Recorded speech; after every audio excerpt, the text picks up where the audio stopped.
কি রান্না করলে? আজকে ডাল ভাত, মাছ মাংস কিচ্ছু নেই আজকে। বাবা বললো আজকে দিনটা চালিয়ে নাও, দেখা যাবে কালকে কী হবে। তাই বাবা বাজারে যায়নি আজকে। এই এই তো ভাত আছে, লেবু আছে, আর আছে এই যে কাঁচা লঙ্কা, আর এই যে শিম শিম ভাজা করেছি, নুন হলুদ দিয়ে একটু তেল দিয়ে ভাজা ভাজা করেছি শিম ভাজা।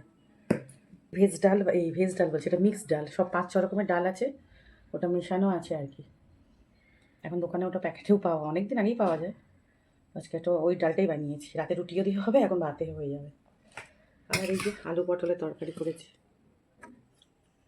নিরামিষ আলু পটল। বন্ধুরা এই দেখুন, বাঁধাকপি পালং শাক ধনেপাতা দিয়ে পকোড়া বানিয়েছি। ডাল ভাতের সঙ্গে গরম গরম পকোড়া বেশি জমে যায়, আবার শীতের দুপুর।